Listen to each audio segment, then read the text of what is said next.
Action भी सामने आया है, जिसके बाद जैसे इजराइल ने गाजा में एक्शन लिया, उसी स्टाइल में पाकिस्तान को मिटाने की मांग अब देश में उठ रही है। देखिए ये रिपोर्ट। क्या बोलते भेलपुरी खाने से मेरा पति साइड में था, एक इंसान आया, उसने उसको गोली मार दी। यहाँ पे उसने बोला कि ये शायद मुस्लिम नहीं है, उसने उसको गोली मार दी। मेरे पति का बच्चा लो। हम बचा देगा कोई। कायर पाकिस्तान अब भुगतेगा अंजाम। हमले का हमास कनेक्शन, भारत देगा टेंशन। पाक की रात भारी, स्ट्राइक 3.0 की तैयारी। बदला लेगा हिंदुस्तान, मिट जाएगा पाकिस्तान। देशवासियों को आश्वस्त करता हूं, घटना के मद्देनजर भारत सरकार वो हर कदम उठाएगी जो जरूरी और उपयुक्त होगा। तो हम सिर्फ उन लोगों तक नहीं पहुंचेंगे जिन्होंने इस घटना को अंजाम दिया है, हम उन तक भी पहुंचेंगे जिन्होंने पर्दे के पीछे बैठकर हिंदुस्तान की सरजमी पर ऐसी नापाक हरकतों की साजिशें रची हैं। ऐसी हरकतों का जिम्मेदार और इसके जिम्मेदार लोगों को आने वाले कुछ ही समय में जोरदार तरीके से नजर आएगा। मैं देशवासियों को आश्वस्त करना चाहता हूं। इन दो तस्वीरों को ध्यान से देख लीजिए, अपने जहनो दिल में बैठा लीजिए। पहली तस्वीर जम्मू कश्मीर के पहलगाम में आतंकी हमले की है।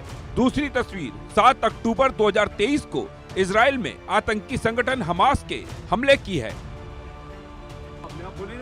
पहलगाम में जो हुआ, आतंकियों ने जो बर्बरता की, निहत्थे लोगों पर जिस तरह गोलियां बरसाई, जिस तरह मासूमों की जान ली, ये सब उसी स्टाइल में हुआ जैसा हमास के आतंकियों ने इजराइल में किया था। लेकिन ये सिर्फ इत्तेफाक नहीं है, ये सोची समझी साजिश है, पूरी प्लानिंग है। और ये प्लानिंग आज की नहीं है। पहलगाम आतंकी हमले की साजिश आज से 2.5 महीने पहले ही रच दी गई थी। ये साजिश 5 फरवरी को पीओके में रची गई थी। इस साजिश के साजिशकर्ता थे हमास, लश्कर ए तैयबा, जैश ए मोहम्मद, पाकिस्तान सेना और ISI। इंडिया न्यूज आज इस साजिश का खुलासा करेगा, लेकिन पहले ये जान लीजिए, पाकिस्तान डरा हुआ है, घबराया हुआ है, खौफ में है, थर-थर कांप रहा है। उसे हर वक्त हर समय इस बात का डर सता रहा है कहीं हिंदुस्तान उस पर एक और स्ट्राइक ना कर दे। पाकिस्तान के प्रधानमंत्री शहबाज शरीफ, उसके आर्मी चीफ असीम मुनीर, उसकी खुफिया एजेंसी ISI के मुखिया असीम मलिक कल रात से सो नहीं पाए हैं। ये सब टेंशन में हैं, कुछ घंटे में आसमान की तरफ देख रहे हैं। इन्हें डर है हिंदुस्तान से राफेल उड़ेगा और पाकिस्तान को गाजा बना देगा, उसे मिटा देगा। बताया जा रहा है भारतीय सीमा के पास पाकिस्तान वायुसेना के विमान देखे गए हैं। दावा किया जा रहा है पाकिस्तानी वायुसेना के विमान PAF 198, PAF 101 और PAF 177 ने भारतीय सीमा के पास उड़ान भरी है। ये विमान कराची के साउदर्न एयर कमांड से लाहौर और रावलपिंडी के पास उत्तरी बेस की तरफ गए हैं। पाकिस्तान के पूर्व हाई कमिश्नर अब्दुल बासित ने भी अपनी सरकार को सतर्क रहने की सलाह दी है। उन्होंने एक पोस्ट में अपनी सरकार को सतर्क रहने को कहा है। पाकिस्तान का ये डर, ये खौफ, ये घबराहट लाजमी भी है। पाकिस्तान में पल रहे आतंकियों ने पहलगाम में जो कायराना हरकत की है, उसके बाद से हिंदुस्तान में गुस्सा है। हर हिंदुस्तानी पाकिस्तान से बदले की मांग कर रहा है। मोदी सरकार भी इस हमले के बाद से फुल एक्शन में है। प्रधानमंत्री मोदी अपने सऊदी अरब के दौरे को बीच में ही छोड़कर देश लौट आए। अमित शाह पहलगाम में ग्राउंड जीरो पर पहुंचे। इस बार इन आतंकियों का और पाकिस्तान का फुल एंड फाइनल करने की पक्की तैयारी है। हमारे प्रधानमंत्री ने साफ तौर पे कहा है कि we will neither forget nor forgive. अगर किसी भी बड़े हादसे को पाकिस्तान अंजाम देगा तो हम घुसकर मरेंगे। ये एक बहुत बड़ा हादसा हुआ है जो बेकसूर टूरिस्ट के खिलाफ कार्रवाई की गई है। इसमें हिंदुस्तान बहुत बड़े पैमाने पर पाकिस्तान के खिलाफ कार्रवाई करेगा। और कार्रवाई क्या होगी, किस समय होगी, किस प्रकार होगी, इसका वर्णन करना तो सही नहीं है। लेकिन वास्तव में हिंदुस्तान जो सर्जिकल स्ट्राइक की थी अपने उरी के बाद में और पुलवामा के बाद में, उससे भी घातक स्ट्राइक करेगा। पाकिस्तान में बैठे आतंकियों ने करीब 2.5 महीने पहले इस आतंकी हमले की साजिश रची थी, जिसमें उसे साथ अपनी सेना और हमास का मिला। ये तस्वीर 5 फरवरी की है। हमास के एक वरिष्ठ प्रतिनिधि ने पाकिस्तान का दौरा किया था। हमास सदस्य ने कथित तौर पर पाकिस्तान के कब्जे वाले कश्मीर में भारत विरोधी कार्यक्रम में हिस्सा लिया। पीओके में हुए इस कार्यक्रम में आतंकी गुट जैश ए मोहम्मद और लश्कर तैयबा ने भारत के प्रधानमंत्री नरेंद्र मोदी और गृह मंत्री अमित शाह पर टिप्पणी भी की थी।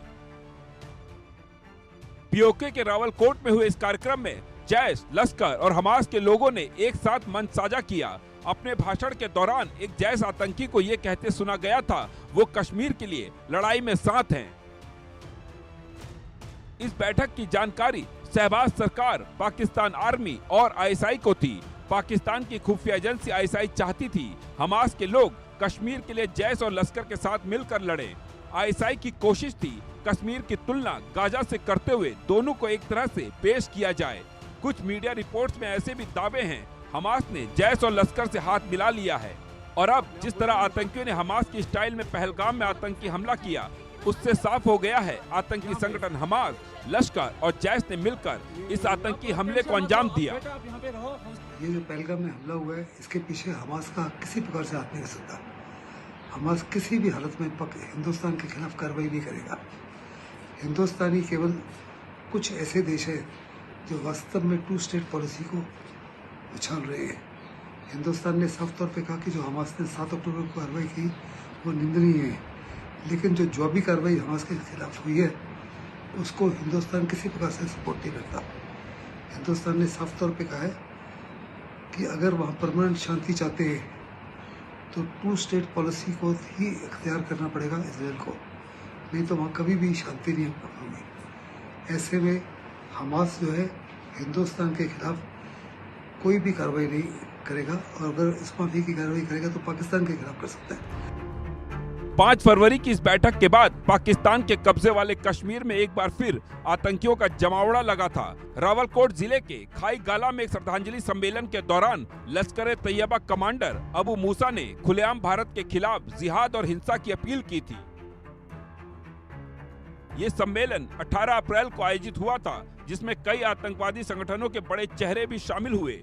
अबू मूसा कथित तौर पर जम्मू कश्मीर यूनाइटेड मूवमेंट का नेतृत्व करता है। उसने सभा को संबोधित करते हुए अनुच्छेद 370 और 35A की समाप्ति को कश्मीर की डेमोग्राफी बदलने की साजिश बताया था। इस दौरान इसने कश्मीर घाटी में नए सिरे से आतंकी हमलों का आह्वान भी किया था। लेकिन मूसा, हमास,